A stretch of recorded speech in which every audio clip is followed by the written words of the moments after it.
Assalamualaikum warahmatullahi wabarakatuh. Alhamdulillah wassalatu wassalamu ala Rasulillah Sayyidina Muhammad bin Abdullah wa ala alihi wa sahbihi wa man walah. Wa la hawla wa la quwwata illa billah. Yang kita hormati para habaib semuanya yang hadir di sini, para kiai semuanya yang hadir, mohon maaf namanya saya tidak sebutkan satu persatu, berkhusus Khadimul Ma'had Al-Aiman, akhina Al-Ustadz Ikhwan beserta keluarganya, juga Bapak Dr. Sohar Jubri dan semua panitia, seluruh pihak yang membantu acara ini, bapak-bapak, ibu-ibu. Kita mohon kepada Allah di acara yang baik, kita minta berkahnya Nabi Muhammad SAW. Insya Allah semuanya yang hadir malam ini, yang bantu, yang terlibat, yang di depan, yang di belakang, yang menyimak, yang dagang, semuanya jadi ahli surga mudah-mudahan. Min ghairi sabiqati hisab wala azab, masuk surga tanpa harus dihisab dan tanpa harus diazab. Amin ya rabbal alamin. Hadirin dan hadirat sekalian, langsung saja kita bersyukur kepada Allah di malam hari ini. Dan saya lihat jumlah laki-laki lebih sedikit daripada jumlah perempuan. Ini kira-kira petanda apa, Bu? Tanda kiamat sudah dekat. Alhamdulillah atau innalillah ini? Innalillah. Kira-kira mau kiamat cepat-cepat atau nanti dulu? Nanti dulu. Insya Allah kiamat masih lama. Insya Allah. Jangan khawatir, karena Rasulullah bersabda, la taqumus sa'ah wa fil ardi man yaqulu Allah. Kiamat tidak akan datang kalau di bumi masih ada manusia yang bisa mengucap Allah. Kira-kira di sini masih bisa mengucap Allah apa enggak? Insya Allah kiamat masih lama. Walaupun ini kita sudah berada di akhir zaman. Bapak Ibu sekalian, alhamdulillah kita kumpul di sini menyimak salawat kepada Nabi Muhammad SAW, baca salawat, mendengarkan sifat Nabi, puji-pujian kepada Nabi, qasidah, tausiyah, dibagi-bagikan hadiah. Ini adalah salah satu cara kita menghibur diri kita di saat dunia sedang tidak baik-baik saja. Hidup di dunia sudah pasti kita punya banyak masalah. Ibu-ibu punya masalah apa enggak kira-kira, Bu? Punya. Sedikit apa banyak masalahnya? Sedikit apa banyak? Alhamdulillah. Kira-kira kalau kita hidup di dunia punya masalah, nikmat apa enggak? Manusia yang tidak punya masalah, satu, orang gila. Orang gila hidupnya paling tenang, nggak punya duit, nggak pusing. Listrik naik tidak pusing, pajak naik tidak pusing. Dia tidak ada masalah dengan siapapun, tidak ada kekhawatiran dalam hidupnya. Sholat tidak diwajibkan oleh Allah, tenang hidupnya.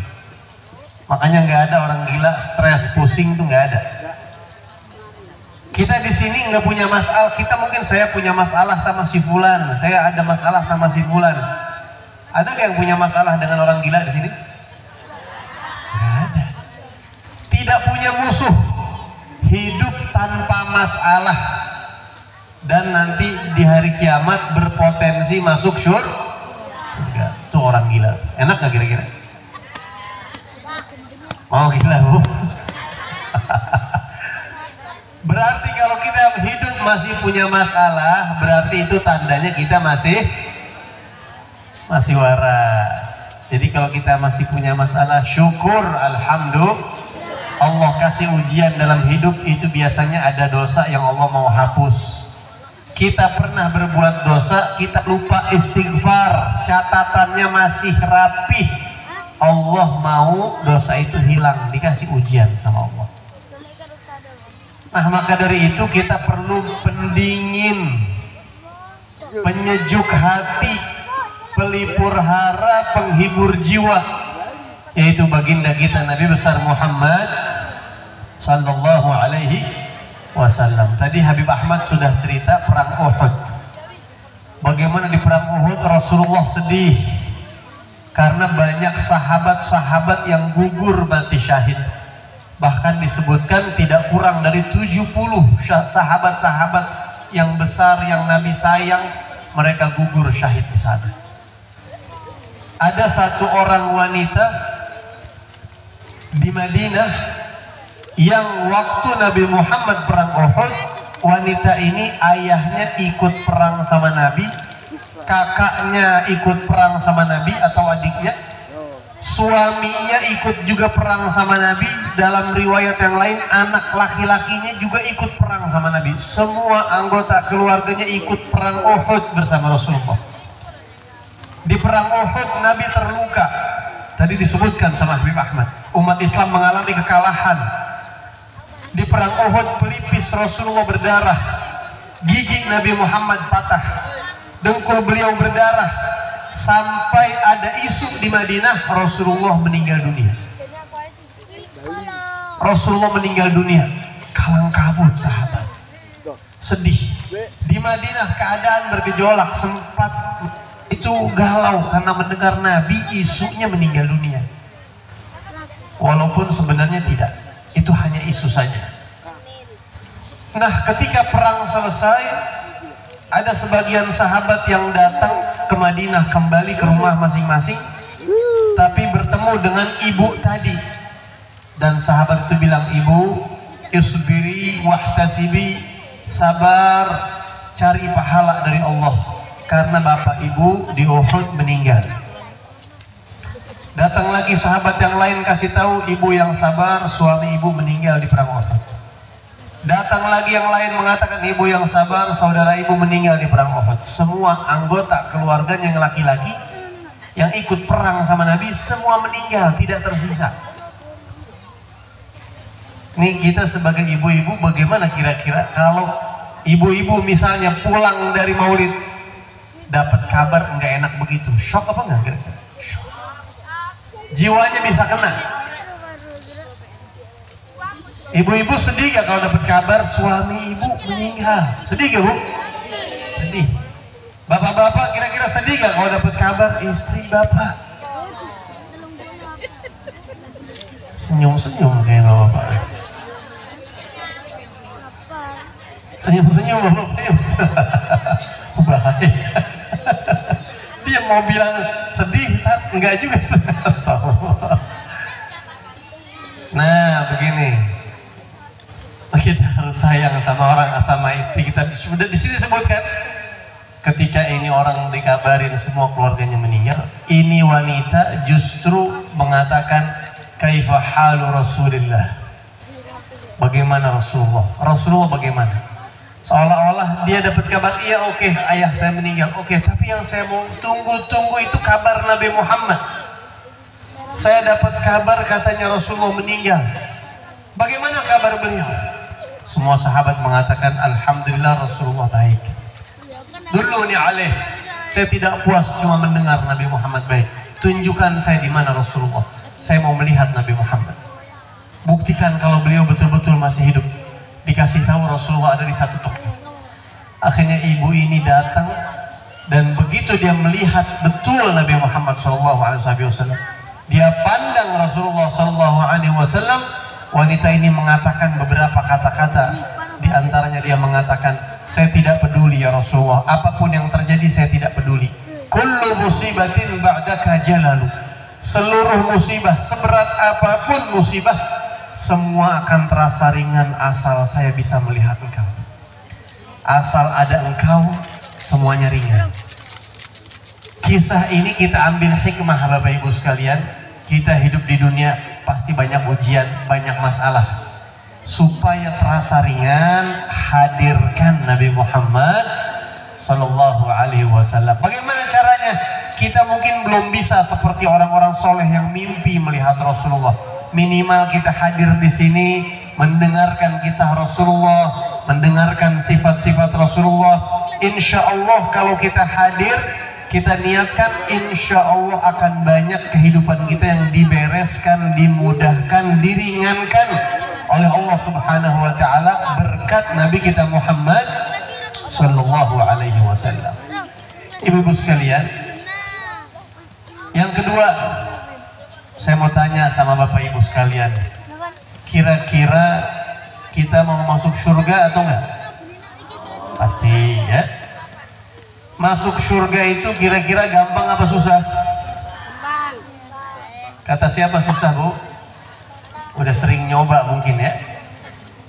Ada satu amalan yang mudah. Ini dari Rasulullah Sallallahu Alaihi Wasallam. Kalau kita jalankan ini, Nabi bilang akan masuk surga. Enteng, mudah. Minimal untuk masuk surga sebenarnya mudah. Kecuali kalau mau surganya yang tinggi, itu memang agak susah. Tapi untuk sekedar masuk surga gampang. Untuk kita orang-orang awam, termasuk saya, kita semuanya ini orang-orang awam. Ada seorang sahabat datang kepada Nabi Muhammad SAW dan dia bertanya, ya Rasulullah, ara'aita in sallaitu salawat al-maktubat wa sumtu ramadan wa ahlaltu al-halal wa haramtu al-haram wa lam azid ala dhalika syai'an a'adkhulul jannah. Saya mau tanya, kata dia, ya Rasulullah, saya mau tanya, bagaimana menurut Rasulullah, apakah saya bisa masuk surga kalau saya hidup tidak banyak amal? Saya hanya melaksanakan sholat 5 waktu, puasa Ramadan, apa yang halal di dalam agama saya jalani, yang haram menurut agama saya tinggalkan. Walam azid ala dzalika syai'an. Saya tidak tambah amal apapun, hanya segitu saja. Sholat hanya 5 waktu, puasa hanya Ramadan. Kalau halal saya jalani, kalau haram saya jauhin. Apakah saya bisa masuk surga ya Rasulullah? Maka Nabi mengatakan, qala na'am, bisa. Minimal sholat 5 waktu, puasa Ramadan, yang halal disilahkan dijalankan, yang haram dijauhkan. Pertama, sholat 5 waktu, insya Allah jangan sampai ditinggal. Apapun keadaan kita, jangan pernah meninggalkan sholat 5 waktu. Karena di dalam sholat kita masih jaga hubungan sama Nabi. Assalamu alayka ayyuhan nabiyyu warahmatullahi wabarakatuh. Waktu kita tasyahud, itu nanti akan dijaga, hubungan kita akan terjaga sampai hari kiamat. Itu tiket untuk kita dapat syafaat Rasulullah Sallallahu Alaihi Wasallam. Man taraka salata amdan bari'at minhu dhimmatu Muhammad. Yang pertama. Yang kedua, puasa Ramadan, insya Allah. Yang ketiga sama yang keempat, yang halal dikerjakan, yang haram dijauhkan. Sekarang saya mau tanya sama Bapak Ibu sekalian, jual beli halal atau haram? Halal. Kalau jual beli tuyul bekas halal apa haram? Tadi katanya halal. Kalau kita, nah, jadi jual beli itu ada hukumnya. Ada jual beli yang halal, ada jual beli yang haram. Pinjam uang halal atau haram? Nah, tergantung. Ada jual beli yang ada pinjam uang yang halal, ada pinjam uang yang haram. Menggadaikan mobil atau menggadaikan surat-surat mobil atau menggadaikan surat rumah halal apa haram? Tergantung. Bisa jadi halal, bisa jadi haram. Menikah halal apa haram? Istri sudah 4, mau nikah lagi yang kelima, halal apa haram? Haram. Atau istri belum punya tapi mau menikah dengan seorang janda yang baru cerai 2 hari, halal apa haram? Belum iddah. Jadi semua ada hukumnya. Kita tidak akan paham mana yang halal, mana yang haram, kalau tidak bertanya kepada para ulama. Jadi kalau mau masuk surga, satu, jangan tinggalkan sholat 5 waktu. Ini buat kita yang awam-awam, yang simple, yang mudah, jalan ke surga mudah. Dan ini akan membuat senang Nabi Muhammad SAW. Karena kalau kita ke neraka, Nabi akan sedih. Minimal untuk masuk surga, satu, sholat 5 waktu, jangan ditinggalkan. Yang kedua, puasa Ramadan. Yang ketiga dan yang keempat, sulit. Kita tidak tahu mana halal, mana haram. Maka kita rangkum yang ketiga dan yang keempat adalah duduk tekun rutin kepada ulama, hadir majlis ta'lim, datang ke ulama, mau ngapa-ngapain tanya, Ustadz, Kiai, ini halal atau haram, ini boleh atau tidak, bagaimana hukumnya seperti ini, saya mau melakukan transaksi ini boleh atau tidak. Kalau kita hidup hanya menjalankan itu saja, Nabi yang jamin, na'am, masuk surga. Salat 5 waktu, puasa Ramadan, duduk di majlis ta'lim, bangun hubungan dengan ulama. Jangan melakukan apapun kecuali kita sudah tahu kedudukan hukumnya di dalam sekedar itu. Siap dekat sama ulama, siap tanya kepada para ulama, insya Allah. Nah, mudah-mudahan dengan berkah Maulid Nabi Muhammad SAW ini, kita dimudahkan langkah kita menuju ke surganya Allah Subhanahu wa Ta'ala. Penutup terakhir, ada satu amalan yang ringan dari Rasulullah SAW untuk masuk surga tanpa hisab. Nabi bersabda dalam hadis, man qara'a dubura kulli salatin maktubah, man qara'a ayat al-kursi dubura kulli salawatin maktubah, lam yakun bainahu wa bainal jannah illa al-maut. Siapa yang setiap usai salat 5 waktu baca ayat kursi, maka antara dia dan surga hanya terpisah oleh kematian. Ulama mengatakan maksudnya orang yang rutin baca ayat kursi setiap habis salat, dia berpotensi masuk surga tanpa hisab di kloter pertama, insya Allah. Amalkan ini sedikit, tapi insya Allah bisa kita amalkan sampai akhir hayat kita, dan ini insya Allah akan membuat senang Nabi kita Muhammad SAW. Dan insya Allah majelis di malam hari ini berdampak, membawa efek yang baik, perubahan dalam kehidupan kita kepada yang lebih baik. Kita baca suratul Fatihah, kita doakan pesantren ini, pengasuhnya, dan seluruh pengurus-pengurusnya yang terlibat, santri-santrinya, wali santrinya, yang donatur-donaturnya, dan semua jamaahnya. Mudah-mudahan Allah selalu berikan kebaikan dunia akhirat. Dibukakan oleh Allah Subhanahu wa Ta'ala segala pintu-pintu kebaikan, digabulkan segala hajatnya, dimudahkan segala urusannya. Yang kurang sehat diangkat penyakitnya, yang punya masalah Allah berikan jalan keluarnya, dipanjangkan umurnya dalam sehat afiat taat kepada Allah dan Rasulnya, dan diluaskan rizkinya, dan diwafatkan dalam keadaan husnul khatimah, dikumpulkan, disatukan bukan hanya di dunia di pondok pesantren Al-Iman, tapi jalinan itu juga Allah teruskan sampai hari kiamat, kita kumpul di surga bersama Nabi Muhammad SAW. Ala hadhihi niyyah wa ala kulli niyyah salihah wa ila hadratin Nabi Muhammad SAW. Al-Fatihah. Bismillahirrahmanirrahim. Alhamdulillahi rabbil alamin.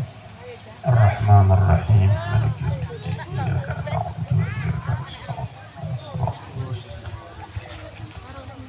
Ini yang bisa saya sampaikan. Mohon maaf apabila ada kesalahan.